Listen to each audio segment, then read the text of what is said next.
Justin, my man, we're back in the house a day later than usual. What's up, Justin? What happened yesterday? Usually we do our Sunday night throwdown, and now we Well, got shifted you to know, Monday night. yeah, I had to do that thing called pay the bills, and so sometimes work takes precedent over everything else. You got to do what you got to do, right? So, Absolutely. and the Suns had to just play a nice, thrilling game all the way down to the end. So, yeah, I was a little preoccupied and didn't have enough time to set everything up, but we're here, and that's all that matters. We are back. We have NBA on tap. Talk about MLB and the future of Major League Baseball in 2020. Is there a future? We'll also talk some Pac-12 and the players movement and how this conference could set the tone for other conferences in college football. Plus, we have Don't Be That Guy. And, of course, Tell Me Something Good. Saul, Total BS Podcast. Are you ready? Let's do it, baby. Your fans just might turn into our fans. Be cool, it's just part of the program. Spit your best 16 if you must. You're not whack, you just sound whack rapping after us. Yo, your fans just might turn into our fans. Be cool, it's just a part of this program. Spit your best 16 if you must. You not whack, you just sound whack rapping after us. First of all, big shout out to everybody that's following us right now all over Twitter, all over not Instagram. Sorry, we're not live on Instagram. What am I doing? Facebook, YouTube, and we're even on Twitch. So we're all over the place. We're hoping that people will join the podcast. You can chat with us. You can throw some comments. We'll show them on the screen, and we'll have fun tonight. How about that? Also, That intro that you just heard was by MC Squared. They hooked us up with their sound, and they also released a new set of songs, a new album called Paramount. And it is definitely worth the listen. And we actually have a little sneak peek right here.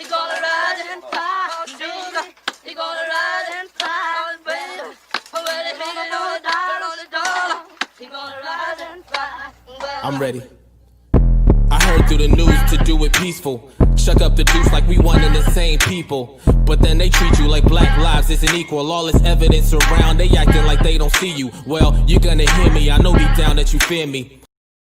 Just a nice little taste right there. We'll drop the whole album right there. I mean, I love when the beat kicks in, right? Just makes you do one of those faces where just like you had a protein shake bottle and you forgot to like rinse it out. And you just let it sit in the sink for a few days, and you come back and you go to your sink, and you're just like, "Oh, what is that?" The beat is so filthy, man. You just gotta shake your head like, "Oh man." Yeah. So they have a lot of cool songs on that track. So please check them out. And like I said, we'll put it in the show notes below, and we'll also share they're mainly on not Spotify. But they're on SoundCloud, most of their songs, and they have some other music on Apple as well. But they're trying to grow their sound. They put a lot of good music out there, and we appreciate that very much. Absolutely, Justin. Yeah, the NBA. It seems like we lead off with the NBA all the time. Maybe it's because we vibe with the NBA a little bit more, but that's cool. That's just how it goes down. And man, I was a little worried about how the NBA return was going to be handled and how it was going to look. And I couldn't be more impressed by what they have done so far. Well, and I think also, too, we're talking about the NBA right now because the bubble seems to work. We've been talking about what is this bubble going to do? How is it going to look? After a week, are we really going to be seeing the league in jeopardy? Will players, test positive, and will this bubble essentially pop? And it hasn't yet.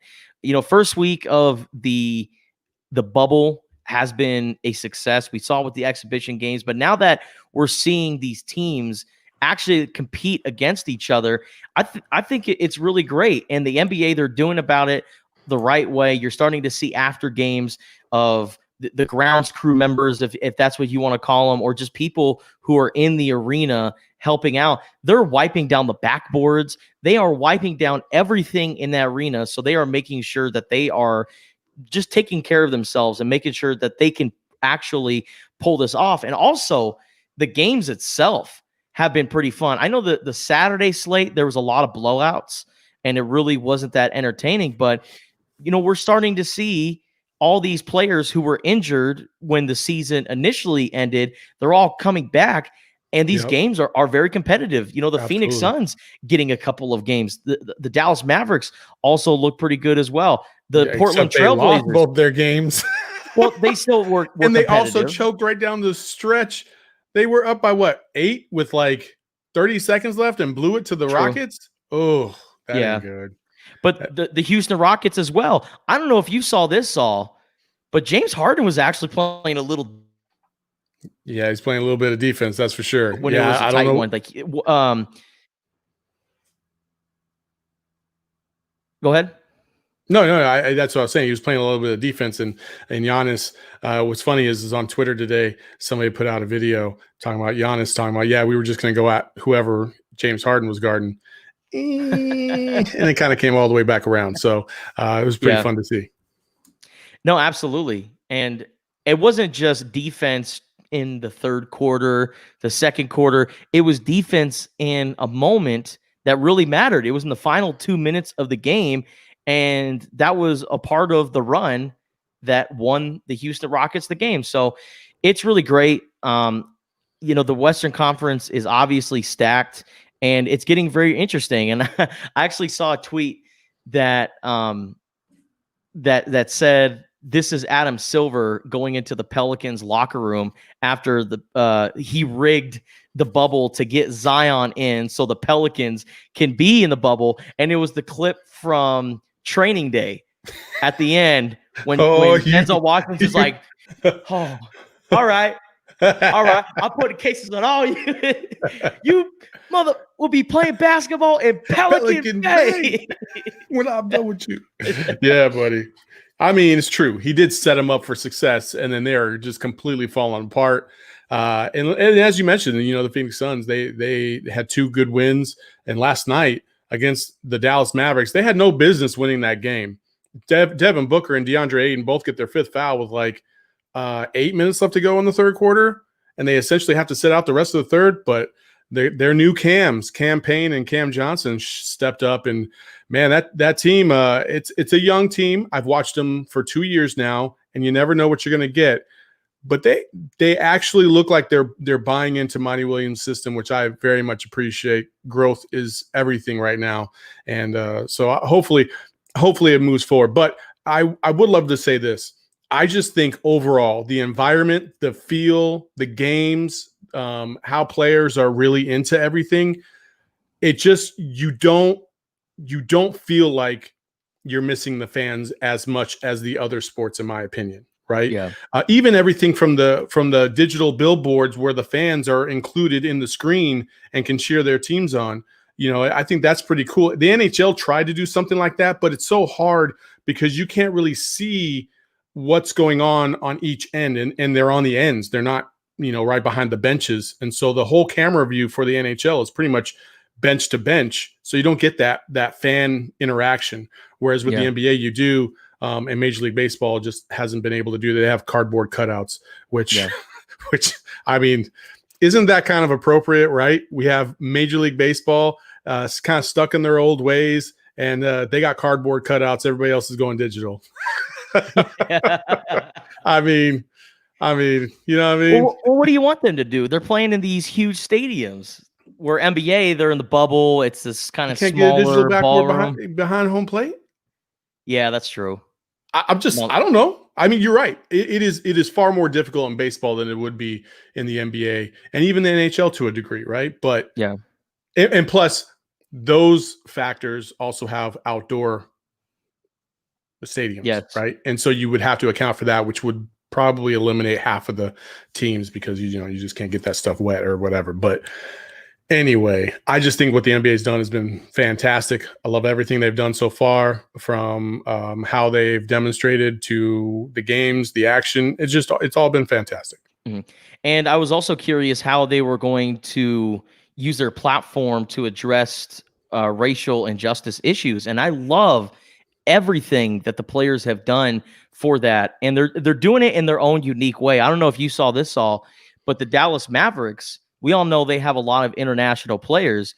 A lot of their international guys all had equality on the back of their jersey, but in their language. Yeah. So you have Maxi Kleber from Germany, he had it in German. Kristaps Porzingis had it in Latvian. Yep.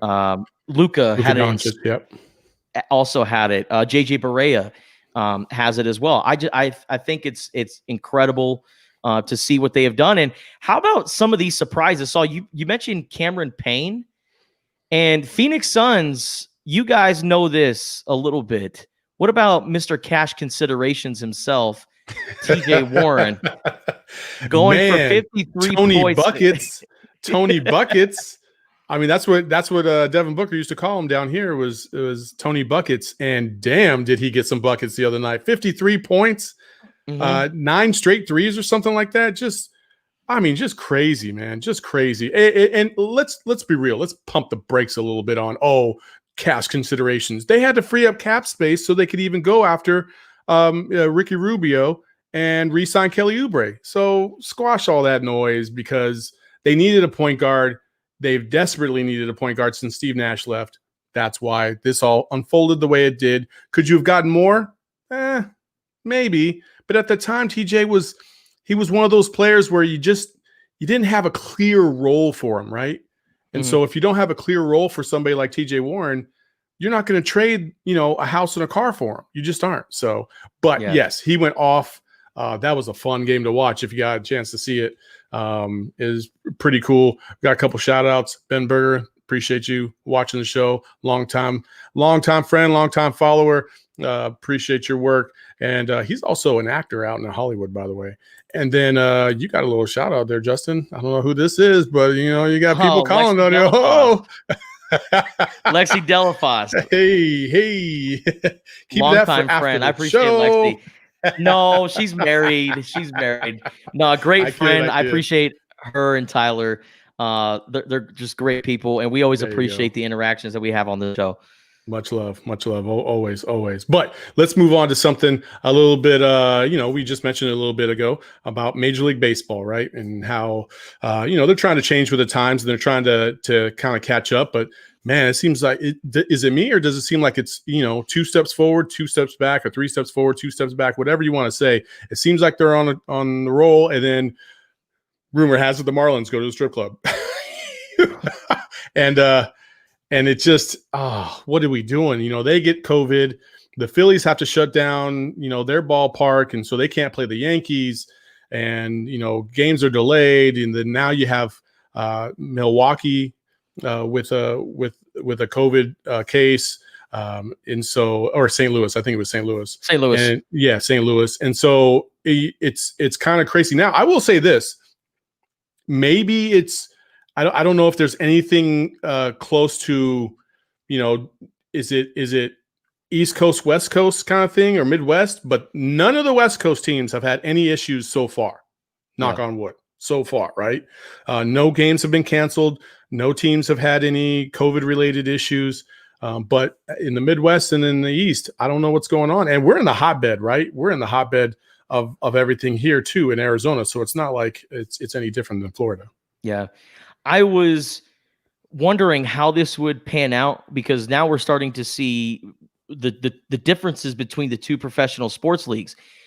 The WNBA and the NBA, they're utilizing the bubble format, and that's starting to work. That looks like it's going to be a huge success. Knock on wood, I actually want this to go through. I don't want to make it to the end of the season.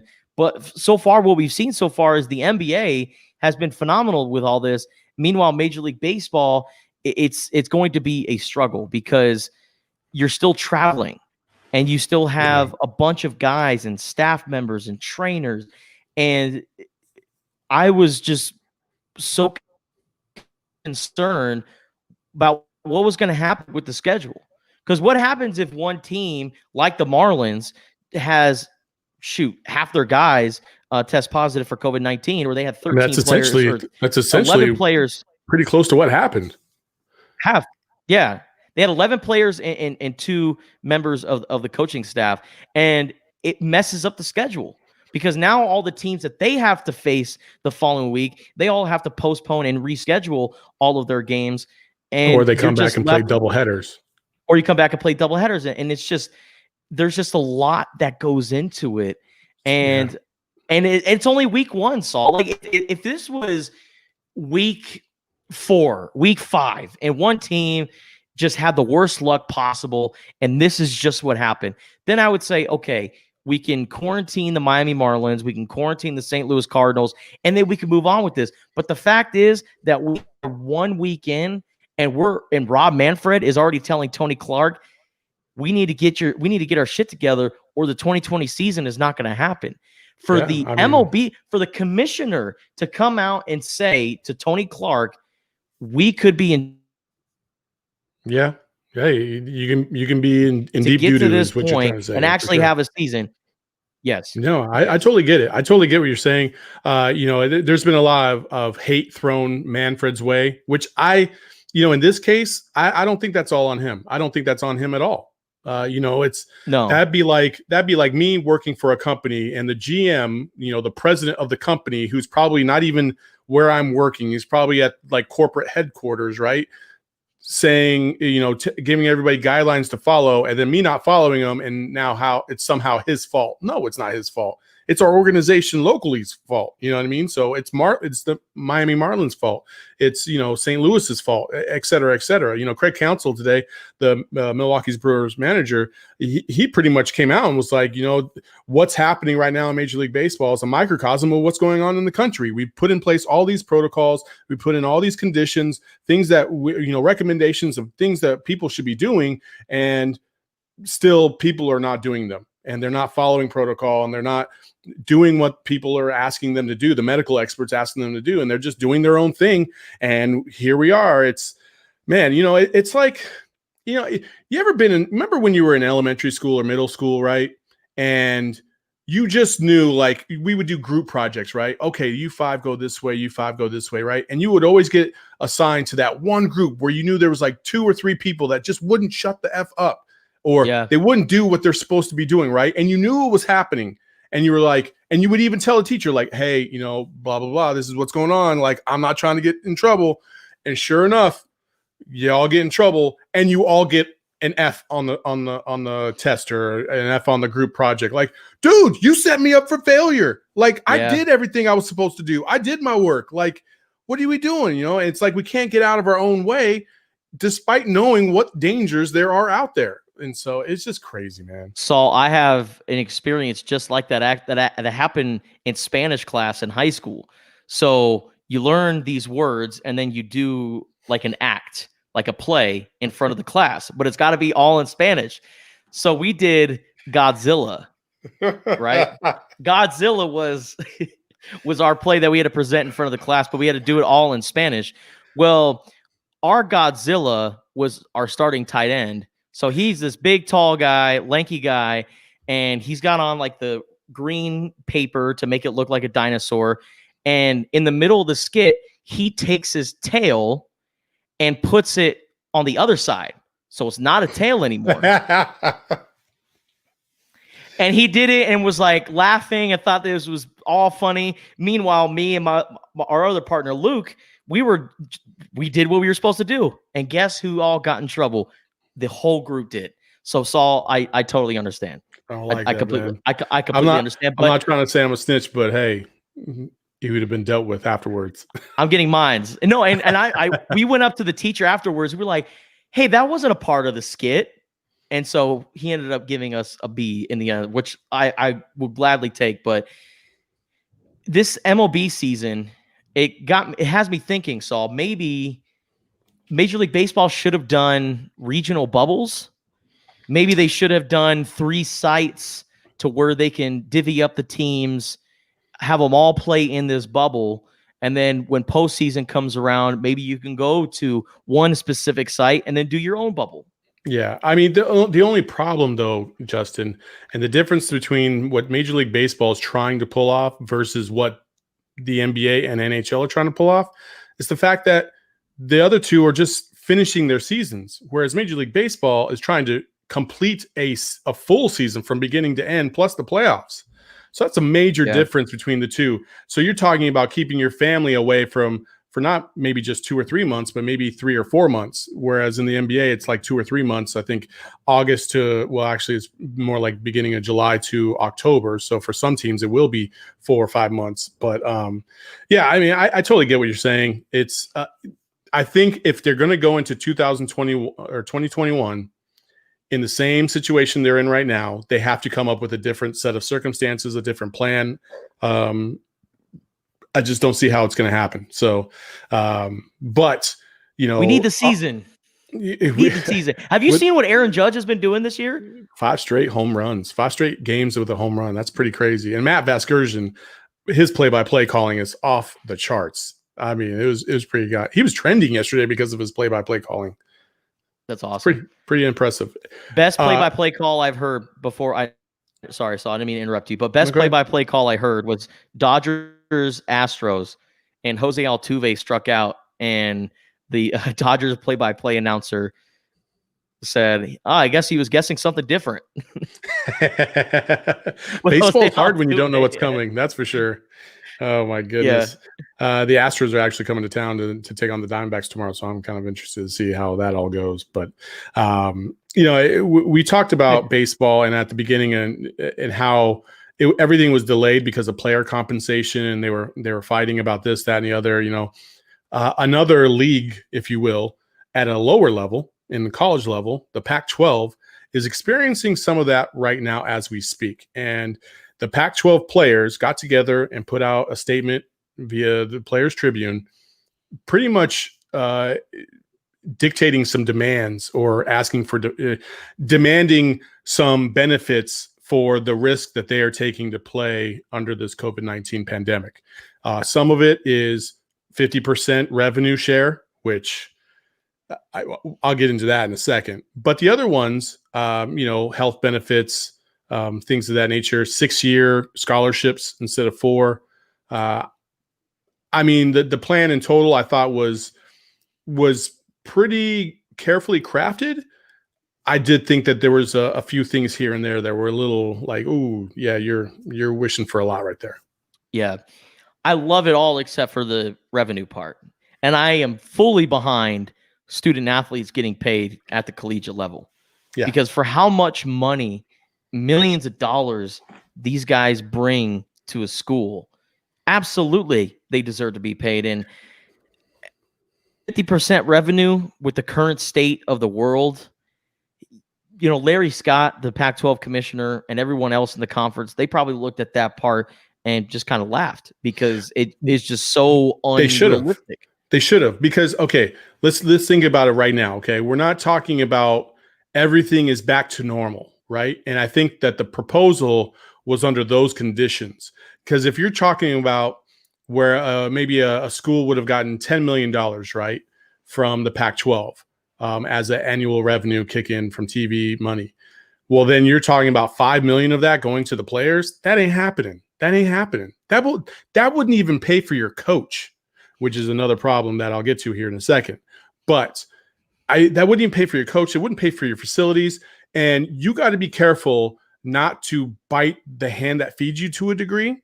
If you try to take too much, then there's nothing left. And then you don't have anything to play for. Then that revenue share goes from 50% to 0 because nobody's getting anything because we had to shut down football at X university because they didn't have enough money to run the program anymore. Now, I'm not saying that greed isn't taking over college football and sports in general and players shouldn't be paid. I am not saying that whatsoever.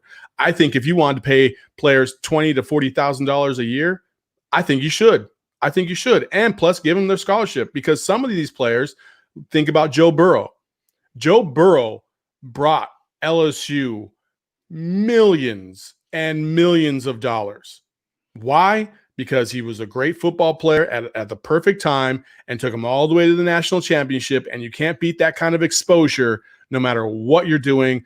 Plus, let's be real, the LSU digital media graphics department got to really flex, and that was pretty cool too. So, I mean, that was a walking billboard for about 16 weeks. Go Tigers. Money. You know what I mean? Yeah. And so Joe Burrow should have gotten more of a cut than just his scholarship. Oh, you should be happy for a scholarship. Get the hell out of here. No, you shouldn't be happy with a scholarship. If you can get paid, get paid. But these players are also concerned about COVID-19 and how this could really affect their health and their mental health as well. Down here in Tucson, obviously my job at the Arizona Daily Star, covering Arizona sports, I get to see everything that happens with players. And Jaden Mitchell actually came out today. He's a wide receiver, and he didn't threaten to opt out for this season. This is the big catch with this Pac-12 players movement is these players are not just saying, we need this, and then that's it. No, they're saying, we're going to opt out of the 2020 season. Like, we are not going to play fall sports if we don't get these things. And I applaud the players for using, I guess, their position as leverage. Like, you guys make money off of us. What's going to happen if we're not there as to get you that money?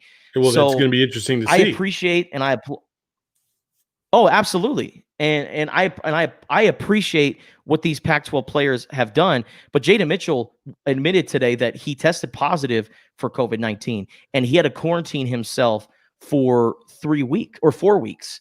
And it was really 3 weeks, but they gave him that extra week just to make sure. So you're locked up in your apartment for a month, and you can't really go anywhere. You can't participate in team activities. He said he lost 14 pounds just because he couldn't do anything. And he said it really took a toll on his mental health. So he, from a firsthand perspective, can offer us what it's like to deal with COVID-19 as a student athlete at a Power 5 school.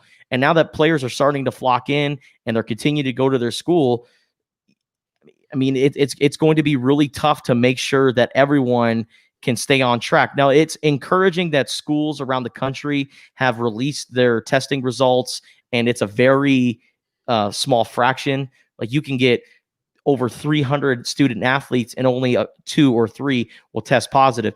That is a very good sign, but there's no uniform testing around the Pac-12, according to these players. Arizona, they've been doing a great job testing every week, making sure that these players are good. But according to these players, some of them have said other schools around the Pac-12, they're not doing the same amount of testing as we are. So the players, they want uniform testing because this is a virus that doesn't have a vaccine yet. So if they want to proceed with the 2020 season, everybody needs to be on the same page, or else we're not going to get college football season. That was the whole damn point of canceling non-conference football games, was that you had everybody in one conference and everybody was streamlined in terms of their testing. Everything was one specific way a conference wanted it. And so if you have schools out there that are just kind of like, man, whatever, it's going to ruin the whole season. It's going to ruin the whole season because you don't have the luxury of postponing games in college football, because then you're talking about playing into what, February, March, April. Nah, dudes ain't playing if they got anything on the line for the NFL. That's not happening. That's just not going to happen. So, I feel where the players are coming from. I wonder how much of a stance they have. I wonder what kind of alternative some of these schools would actually have in terms of getting other players to come in, other students to come in and play. I don't know if that's a real reality. I don't think that's realistic, because you would have to train them and you'd have to get them up to speed. And that's a whole can of worms that you probably don't even want to open. But at the same time, again, we're dealing in a pandemic. I honestly would be shocked if college football happens this year. I just feel like there's too many variables, too many teams, too many people. You're gonna be rooting. Are you rooting against sports? Oh my God! Careful! If I got to hear that, Jesus. I'm not rooting for sports. I love the fact that sports are back, but college sports are a different breed. I have a son who's going to play college baseball in Louisiana. I have to drive him there next week, and you don't think that thought is on my mind? Like, I want him to play baseball. Like, I want him to have that opportunity, but I don't know what's going to happen when we turn around and go, to February or March. You know what I mean? Like, that's when his season starts. Like, is everything going to be okay? Can he play? Can he not play? Is he going to have to, am I going to drop him off and then he's going to have to drive back home like 2 weeks later because things are just crazy again? Like, I don't know. I want him to play. I want all these kids to get a chance to play. I don't want sports to be shut down, but here we are. And we're here because, again, we're not taking care of business as Americans, right? We're just not taking care of business. Whatever way you want to put that, we're not taking care of business. And we need to, because one of those things that I knew was going to happen was people were going to bitch and complain because like we're not getting the things that they think are their right. Well, it's not your right to watch college football or NFL football. Like it's not birthright, right? It's something, it's a nice benefit to living here and having cool things. But man, this pandemic has taken that away. And it's taken it away a lot faster than I think a lot of people realized or thought was going to happen. I've been saying since March, I was like, I just don't see it. I don't see how this is going to happen. I don't see how, you can have so many variables. That's the thing. The NBA controlled all the variables and put them in one location. The NHL did them in 2 locations. Well, okay, so you cut down the variable. That way you have more opportunity to succeed. That's science. That's just science. So I don't know. I don't know what's going to happen. I appreciate that, Marianne. She said safe travels. She could have said good riddance. I still would have appreciated it, but I appreciate that. And Eddie Salai agrees with me. I appreciate that. So, but there's a flip side to this, Saul. Yeah. I'm going back and looking at the details of the players' letter and their proposal to the conference. They want third-party health officials to be tied to their team, and these officials have to be approved by the players themselves. There's some riff here down at the U of A between players and the medical staff. Some of the players don't exactly trust the medical staff that is provided to them. But here's my thing. I mean, I'm going to trust this guy more than a health official that I can go out and get, right? Oh man, no, because you don't know. You don't know what the motivation is of these medical people inside the facility. It's human nature to want to get your best player on the field, right? And you try to do everything you can to get them on the field. It's hard to tell the star football coach, hey, Justin just ain't going to be able to go today. He's got a bad toe or whatever. And then have him cuss you out and say that it's your fault that you can't get this guy back on the field and what are they paying you for and blah, blah, blah. Like there's a lot of pressure that goes both ways, right? And so having a third party independent of the university, I get. However, when you talk about that, what are we talking about? Things cost money, people. Like you just can't get a third party and be like, okay, we're all good to go. No, who's paying for that? And is that coming out of that 50% or is that coming out of this 50%? You know what I mean? Like, there's too many variables within the proposal that I think won't work, but I think there are aspects of it that will. I do agree cutting into Larry Scott's salary because he makes a ton of money. Every head coach in the country makes way too much money. I'll say that right now. Basketball, football, way overpaid. You mean to tell me that a team that can go 3-9 can have a head coach that's making more than anybody else on the university? Like, are you out of your mind? Yeah. Like that's just the silliest thing ever. It's the silliest thing ever. There's another school up the road or locally, they're paying this head coach. I mean, Herm Edwards at ASU, they're paying Herm Edwards, and he's basically got the same record as Todd Graham. Yeah. You know what I mean? But they bought Todd Graham out. And so like money, it's like money is just like whatever. It can't be like that. Yeah. You know what I mean? And you knew the rooster was going to come home to roost, right? Or the hen was going to come home to roost. I said that like 4 weeks ago and I screwed it up then and I screwed it up now. But you knew it was going to happen. You knew these players were going to be tired of not getting paid or at least not getting the opportunity to make money themselves. And I understand this is a COVID issue, but this is also a dollars and cents issue. That's why the NBA and Major League Baseball players are willing to go back to work because they're making millions of dollars to go back to work. It's worth the sacrifice or the risk that you might have to take to make a couple $1 million and set your family up for life. Whereas these players, as you said in your example, this guy, wide receiver, you don't know how this virus is going to affect everybody. You don't know. And this individual, unlike a lot of other individuals around the country and in pro sports who have gotten the virus and they've shaken it off and they've been okay. Well, this guy was not like that. What's it going to take? Is it going to take somebody to die before we all realize, hey, we can't play around with this anymore? Like, We don't know how this is going to unravel. Mhm. And when it comes to money, I agree with the players, and they actually used a pretty good example to protect all sports because, of course, this is a football-driven plan. You see on Twitter, a lot of Pac-12 football players are behind this, but then you're also starting to see cross-country runners and track runners, and they want to make sure that all sports are protected. So as part of the plan, they said Larry Scott, administrators, and coaches, they need to voluntarily and drastically reduce excessive pay, end performance/academic bonuses, facility expenditures, and use some endowment funds to preserve all sports. And the example they used was Stanford. And remember, they got rid of 11 sports from their program. But they had 35. They were discontinued. They have 35. They have a bunch of sports, and the sports that they got rid of are country club, ritzy rich sports. Well, they're also some of them were Olympic sports. Oh, Olympic sports as well. Yeah, that's what I was trying to say. But like water polo. Yeah. You know what I'm talking about? Like typical Ivy League country club sports that are no also. joke, oh, absolutely. But Stanford has an endowment worth $27.7 billion. That is disgusting.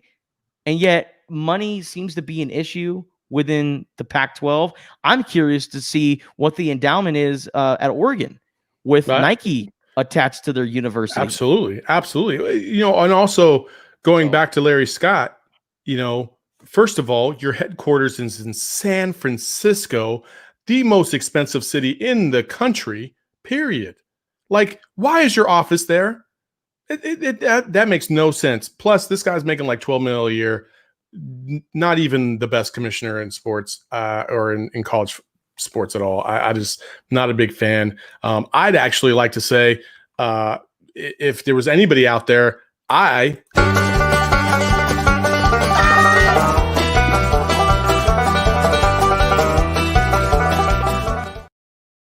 don't want to be that guy. That was such a great segue. There you go. Hey, anyway, we had to transition. We had to get away from the seriousness of all this stuff, and hopefully the players will figure it out. But it is our favorite segment of the week. It is Don't Be That Guy. Justin, I'm going to start it off. I actually have two of them. One of them is a little comical. The other one, not so much. This is at a pool, and I want you to really pay attention to these two lizards are about to jump in the water, right? Here they go. There's people in the pool, but watch at the top of the screen, homeboy jump over the wall because he's afraid. Did you catch it? I mean, it happened so fast. These two lizards, they look like big iguanas, right? I think they're iguanas. And I didn't realize they could swim that fast. Yeah. Man, that would scare me too. I'm not going to lie about that. And homeboy, swoop. So, but you got to know that iguanas, they're not harmful. They're just that's iguanas. What I'm saying. Like they don't go after humans. Some ladies in the pool, and then you anti-hero and jump over the wall because you're scared for your life. Come on, man, don't be that guy. Now, my don't be that guy. Yeah, for this week is the Dodgers bench coach Bob Guerin, who was in the middle of an interview and decided, I don't need a COVID-19 mask to protect myself anymore. Nope. And this is what not happened. Even a little bit. Not even a little bit. He was in the middle of an interview and just decided, hey, I got a cough. I got a little itch in my throat, so I'm going to take off my mask and cough. And I like that he's very aware when it comes to the cough in broadcasting. Like, of course, you take your mic, you pull it away, and then you do the cough. But you don't take your mask off. Like, that's the whole point of the mask. So if you do have to cough, you're not spreading it all over the place. But instead, he decided, I got to cough. Let me do that. But I will say this. Nobody is perfect. And Saul, there was one time at the grocery store about a few weeks ago. I think the cashier said something to me, and I said something back, and he didn't hear me. And you took off your mask. I just lowered it just a little bit. But I wasn't even thinking. I'm It's a all terrible good. person. I'm It a terrible happens. person. I realized the mistake that I did as soon as I was walking away, and I was just so disappointed in myself. So It's all good, man. don't be It's all that good. guy. I'm that guy. This is the last. This is the last. Don't be that guy. He is a coach, and I just love his approach. You got to be careful though, because parents don't always take light to this. But this is courtesy of CBS. Don't worry, Ryan. Your friends and family are used to disappointment. Dude, you deserve to have eggs thrown at you for that performance. Like brick-shaped eggs that are actually like made of brick. You do know this isn't batting practice and we're actually trying to win a game out here, right? Have you ever thought that you might actually be left-handed? Well, at least your mom still loves you. Well, that sucked with a capital S and a lot of U's. I love it. That's I love terrible. it. He That said that sucked with a capital S and a lot of A U's. lot of U's. That You ever think sucks. he said you ever thought you might be left-handed? And it, that's pretty savage. That's pretty savage. That is savage, and that's a very old school coach. You could tell right there, just a very old school guy. That's how he was taught. And you know what? Some of those coaches are the best, most memorable coaches that you've ever had. I remember specifically one teacher that I had in the 7th grade, one of my favorite teachers of all time. He would roast students all the time. Like kids would just be randomly laughing in class. And he's like, "Why are you guys thinking about your future over there?" And I'm like, oh. Or like he would say, "Why are you looking in the mirror? What's so funny?" And I'm like, "Oh man!" And this was in the 7th grade. Dude, I had that in college in JUCO. This guy, my head coach, Mark Mendez at South Mountain Community College. This guy was just the biggest a-hole ever, right? And somebody got hit in the nether regions one practice. And he said, and I quote, "Shit, stand up. Ain't nothing but a rubber band and a peanut shell down there." And I was like, "Oh my gosh." I just started laughing. And as soon as somebody started laughing, he would say stuff to try and get you to laugh just so he can make you run. Yeah. You know what I mean?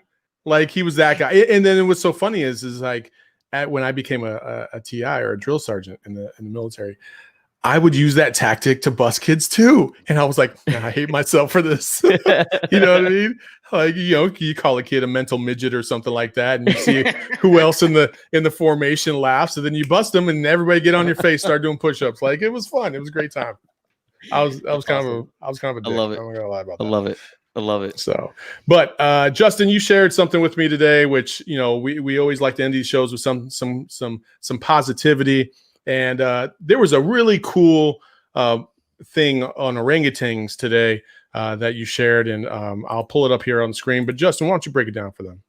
So International Animal Rescue, they actually were the ones who put together this video.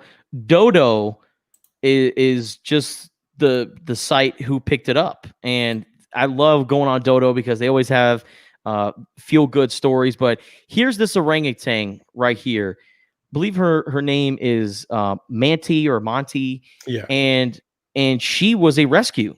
And Yeah. she was just brought to this animal rescue clinic all by herself. And she grew up to be this adult and was just kind of, running the show there at the facility. And then they bring in another orangutan. I forget the other orangutan's name, but it was a little baby. And what did the old orangutan do? Brought in the young orangutan who didn't have a parent, and Monty raised the young baby to be her own. Yeah. And they are not blood related by any means. There's no, I guess, immediate relation between these two orangutans, but she raised the baby orangutan, and they became so close, and that they released them to the wild. And the relationship that they built was just so genuine, and they loved what they saw and how independent both of them were together, that they decided to take both of them to the wild and release them. And the video that we just played right now shows them in the wild. And the first thing they did was just climb up the tree, and they're still hugging each other. Yeah. No relation whatsoever, but they are a family. And seeing that relationship, it makes your heart warm. And yeah, that's my tell me something good story for this week. There you go. Tell me something good. I appreciate that one. That's a good one. Mine is a little bit different.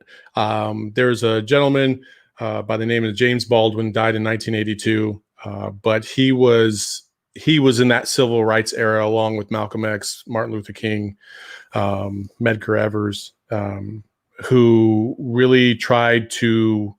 He did more with his writing than I think just about any other black man in history has done.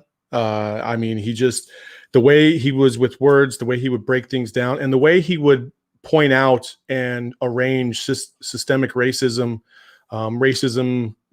from culture to culture, white people to black people, and how it affects and how it trickles down. And he definitely believed that. He didn't subscribe to the thought that I think there was a moment in time where, some black leaders, especially like the Black Panther Party, were anti-white more than they were like pro-black. Or I'm sorry, they were pro-black, but at the cost of anti-white. Let me rephrase my words. And James Baldwin didn't believe that. He believed in there are good people out there, and kind of where we're at right now, we're trying to take in this message of Black Lives Matter, right? And then you have the rhetoric of other things and people anti this and anti that or whatever. But I think the message that people need to understand is the same. It's like we all need to come together so we can all thrive together. Then we don't have these other things going on, right? We don't have to talk about kneeling during the national anthem. We don't have to talk about police brutality. We don't have to talk about all these other things. And so my ode to, tell me something good is just, Mr. James Baldwin. I don't know why that's up there, but, Mr. James Baldwin, he was one of a kind. And I've read a couple of his books. He has a great documentary on Netflix right now called I Am Not Your Negro, which is based off of the last book that he was writing. And he's just every time I've ever listened to him, every time I've ever heard or read his words, I've just been very inspired, and I come with a different mindset and a different perspective on what this gentleman was all about and what race relations should be all about. Right. Yep. We can beat this horse dead if we want to, but at the end of the day, Justin, you're white. I'm black. I am white as well. My mother's white. My dad's black. I've seen some awful things in my life, but it hasn't jaded me to the point where I can't trust a person like you, and I can't trust a person like a lot of my coworkers or other white people. Like I have conditioned myself to understand that there is a lot of good in this world, and just because there are things in this world that I do not like, that doesn't mean that I have to accost a whole group of people because of it. And so that's the tell me something good for this week. Mr. James Baldwin had his birthday this week. He's passed away, obviously, but a unique individual, and I very much appreciate him. Rest in power. There you go. That's it. Saul, I just wanted to it's kind of like a part 2 to tell me something, but it's more of a shout out to one of my friends, Yuji, out in San Francisco, or he's in the Bay Area in Oakland, actually. And check out his Instagram page at Coldest in the Game. I tagged it on my Instagram page at Justin Spears Official, so you can go check it out there. He made this shirt, and there's a reason why I wore this shirt on this podcast. I know I wore it last night during the preview for your 3 minutes. I promise you, this is a clean shirt. I wore it only for this podcast, but I wanted to give him a big shout out because he made this shirt. He tie dyes shirts, and the beautiful pieces that he does. It's incredible. This was just initially a plain black shirt. Hey, and I didn't get the package yet. Is it on its way, or? You got to hit him up at Coldest in the Game. Come on, man. Come on, man. I'll look into it. I'll tap into my guy Yuji. But He was making some pieces and he put it on his Instagram page one day, and it was a Ben Davis shirt.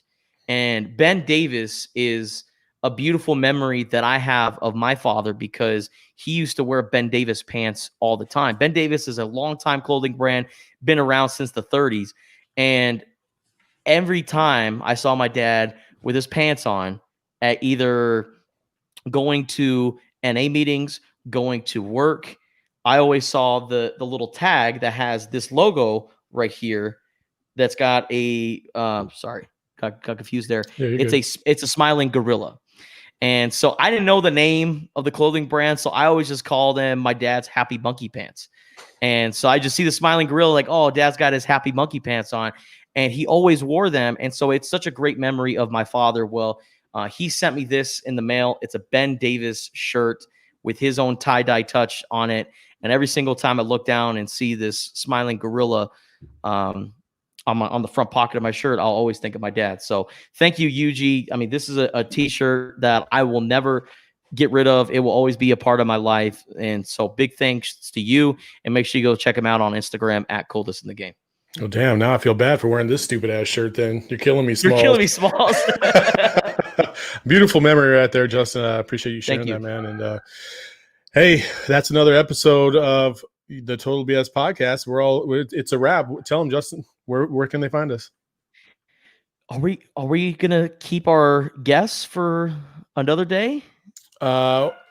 Yes. Okay. We still have to confirm, but you can give them your guess though. Yes. So this week we will have Mike Yam from Pac-12 Networks. He will join the Total BS podcast. I'm interested to get his thoughts on the Pac-12 players movement, the outlook of the 2020 college football season. So that will be the audio only version of the podcast this week. Make sure you check that out on Apple Podcasts, Spotify, Google Podcasts, or wherever you listen to podcasts. But for the video part of the Wildcast podcast and the guest that we have lined up for whoa. Rewind. This is the Total BS podcast, buddy. Oh, my goodness. Yeah. Get your 1,000 podcasts out of the damn way and remember where you're at. This is not. Don't be that guy. Yeah, don't be that guy. About to get canceled. I'm about to find another host. Oh, man. I did it. Total BS podcast. We are on YouTube. We're on Facebook. We're on Twitter. We're also on Instagram as well, but also check out the live stream on Facebook Live, YouTube, Twitch. I mean, we're everywhere. So you have multiple reasons to subscribe to us. Please do it. And we prefer if you did all of them, but if you only did one, we highly appreciate it. That's it, man. That's another episode of the Total BS podcast. Till we see you next time. Peace. Your fans just might turn into our fans. Be cool, it's just part of the program. Spit your best 16 if you must. You're not whack, you just sound whack rapping after us. Yo, your fans just might turn into our fans. Be cool, it's just a part of this program. Spit your best 16 if you must. You not whack, you just sound whack rapping after us.